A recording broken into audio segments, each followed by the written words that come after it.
Seorang pria, meridiannya hancur, terjebak di dalam gua. Namun, dengan tekad yang kuat, ia bertahan hidup selama 100 tahun. Istri dan anaknya dibunuh oleh apa yang disebut sekte ortodoks. Ia bertahan hidup dalam penderitaan seperti ini, karena ia tidak pernah melupakan tekadnya untuk membalas dendam atas istri dan anaknya.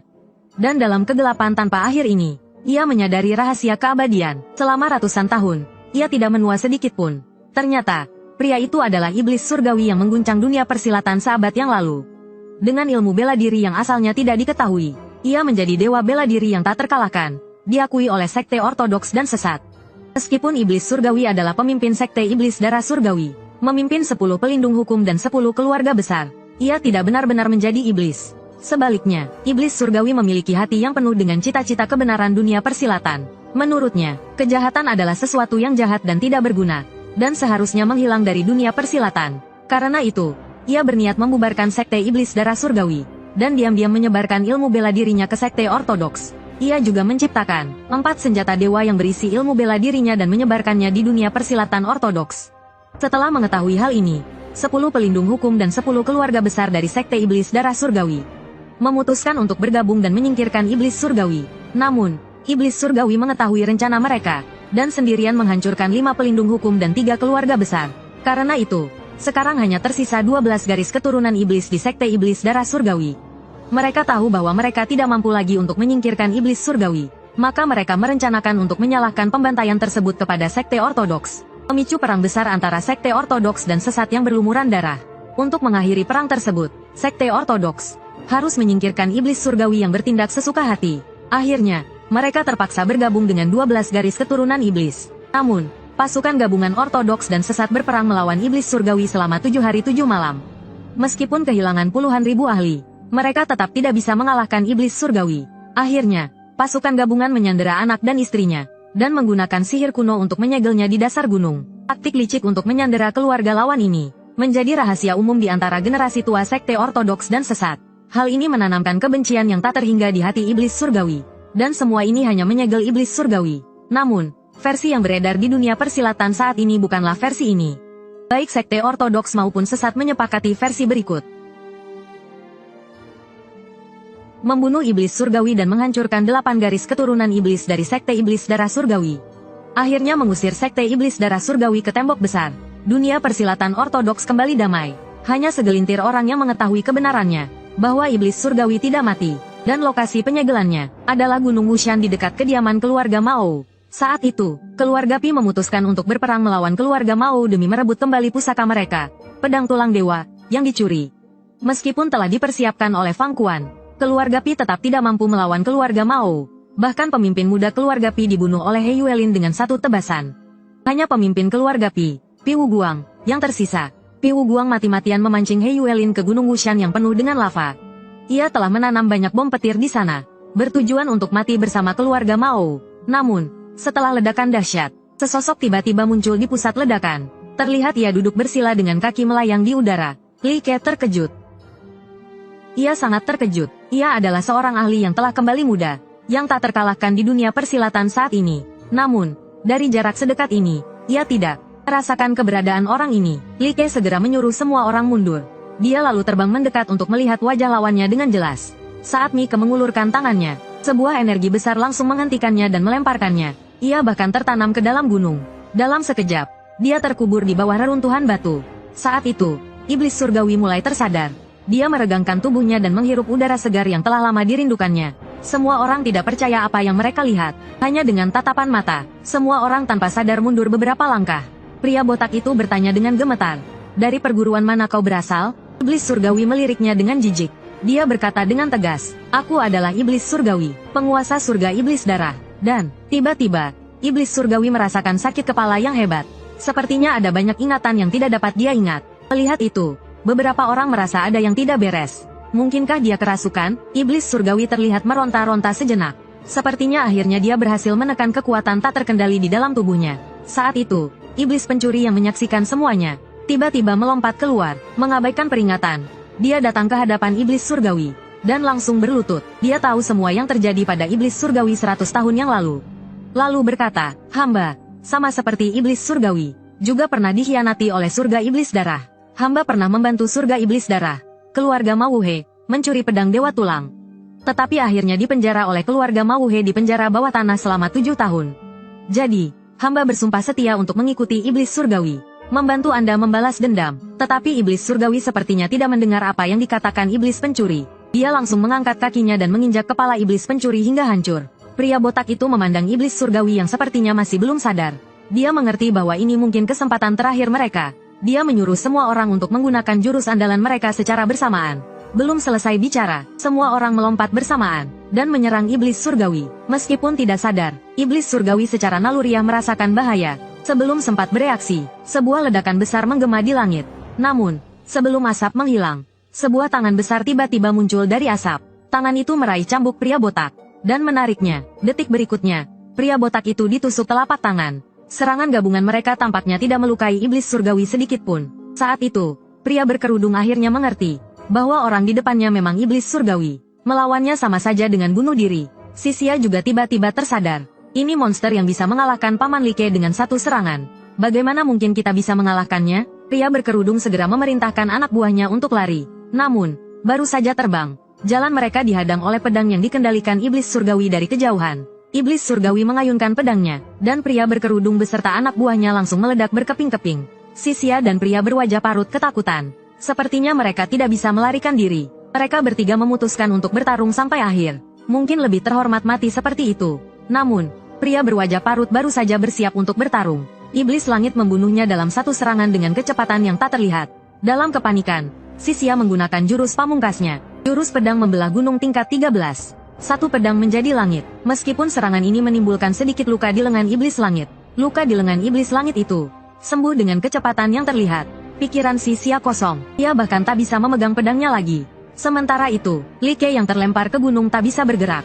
Seluruh tubuhnya mati rasa. Serangan itu sepertinya telah menyegel dantiannya. Like mulai menyesali kecerobohannya mendekat. Lagi pula, ia sudah menyadari kekuatan lawannya. Sekarang ia tak bisa bergerak. Sisia di luar sana mungkin dalam bahaya. Memikirkan hal itu, Like mulai menenangkan diri. Karena ia tak bisa menggunakan tenaga dalamnya, ia akan menggunakan kekuatan resonansi dari teknik Catduan. Saat itu, iblis langit hendak menghabisi Sisia. Tiba-tiba, suara dari tumpukan batu di belakangnya menarik perhatiannya. Sepertinya ada aura pedang tak tergoyahkan. Ia langsung mencekik leher Sisia di udara. Katakan padaku siapa nama orang itu. Sisia menahan rasa sakit dan menjawab dengan terbata-bata. Itu Paman Guru Like. Kedengarannya seperti orang tak dikenal. Kalau begitu, kau boleh mati. Saat itu juga, seberkas cahaya kemasan tiba-tiba menyerang pinggang iblis langit, dan langsung menghantamnya ke tumpukan batu. Orang yang datang adalah Like yang keluar dari reruntuhan. Like dengan hati-hati membaringkan Sisia yang tak sadarkan diri. Sementara itu, iblis langit keluar dari tanah dengan marah. Menarik. Aura Like terus meningkat. Ia lalu memegang pedang tak tergoyahkan dan bertarung sengit dengan iblis langit. Setelah 300 jurus, Like mulai terengah-engah. Tapi iblis langit sepertinya bahkan tidak berkeringat. Namun, pedang di tangannya telah dipotong oleh pedang tak tergoyahkan. Iblis langit membuang gagang pedangnya. Kau memang hebat, tapi itu semua tidak ada artinya. Serahkan pedang tak tergoyahkan itu. Itu pedangku. Like bertanya dengan bingung. Apakah kau iblis langit? Iblis langit menjawab dengan mengejek. Dulu ada yang memanggilku begitu. Tapi kau tak akan punya kesempatan untuk memanggilku lagi. Like menyeringai. Sudah ku bilang, kau akan mati di tanganku. Namun, tebasan pedang Like dengan sekuat tenaga malah ditangkap oleh iblis langit dengan tangan kosong. Dan ia pun melempar Like. Luka di tangan iblis langit kembali sembuh dengan cepat. Kali ini, iblis langit benar-benar marah.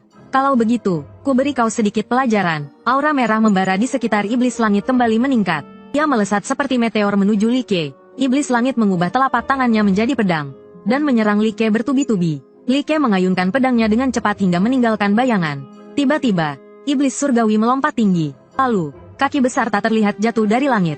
Like mengangkat Bucuo dan dengan susah payah menahannya. Dia sangat kuat, bahkan dengan tangan kosong. Like terkejut. Sepertinya iblis surgawi ini, seperti yang kuduga, semakin kuat. Aku mungkin tidak akan bertahan lama. Meski begitu, aku harus bertarung mati-matian. Jika aku tidak membunuhnya hari ini, maka akulah yang pasti mati. Like melempar Bucuo ke samping dan memutuskan untuk bertarung jarak dekat dengan iblis surgawi. Sementara itu, dia diam-diam mengendalikan Bucuo untuk menyerang iblis surgawi dari belakang. Namun, iblis surgawi langsung melihatnya. Iblis surgawi mengangkat tangannya dan mengendalikan Bucuo, lalu mengayunkannya ke arah Like. Pada saat genting, Like mengambil pedang Kongdian dari pinggang Sisia untuk menangkisnya. Iblis surgawi melihat pedang di tangannya. Ternyata itu Bucuo yang berlubang. Lalu dia bertanya pada Li Ke, "Siapa gurumu?" "Sekte Pedang Surgawi Chuangxi." Saat itu, Li Ke teringat catatan di buku harian gurunya. Pendiri Sekte Pedang Surgawi adalah seorang iblis. Dan dia adalah iblis surgawi yang ada di hadapannya. Sungguh sulit dipercaya, dia ternyata pendiri sekteku sendiri. Iblis surgawi juga mengerti sesuatu dari ekspresi terkejut Li Ke. "Jadi, kau keturunanku." Iblis surgawi mengangkat Kongdian. "Jurus pedang pecah gunung memiliki 18 gerakan. Sepertinya kau telah menyempurnakannya. Tak kusangka ada yang bisa benar-benar memahami ajarannya. Kau generasi keberapa?" Li Ke tidak menjawab. Dia menunjuk pedangnya ke arah para pendekar yang tewas secara tragis. Dengan marah dia berkata, "Mereka seharusnya tidak mati, tapi iblis surgawi tidak peduli. Aku telah disegel selama lebih dari 100 tahun. Dan kapan saja bisa kehilangan kendali. Untuk melindungi diriku semaksimal mungkin. Bahkan sedikit kekuatan, harus kutekan sepenuhnya. Jika pendiri sekte adalah pembunuh yang tidak pandang bulu, lebih baik tidak ada sama sekali." Iblis surgawi tertawa dingin. "Aku sudah lama melupakan sekte pedang surgawi yang kubuat sendiri. Dan rasa keadilan di dunia persilatan. Semuanya telah lama hilang di kegelapan bawah tanah.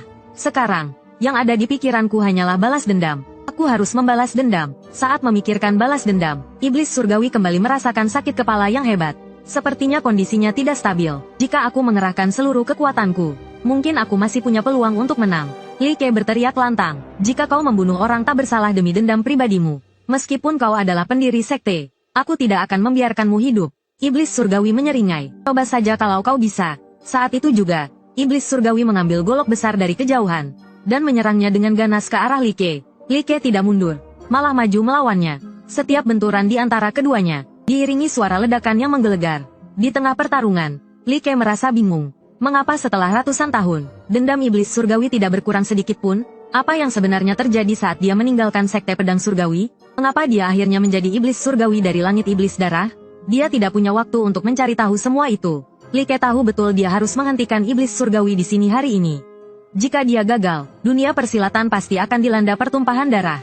Aku tidak bisa membiarkan itu terjadi, meskipun harus mengerahkan seluruh kekuatan. Memikirkan hal itu, Li Ke melompat. Jurus pertama dari teknik pedang penghancur gunung. Satu pedang menembus langit, dilanjutkan dengan jurus kedua. Satu pedang membelah langit. Semuanya dengan mudah ditangkis oleh iblis surgawi. Iblis surgawi tertawa. "Ini adalah salah satu dari 100 jurus yang kuciptakan seabad yang lalu.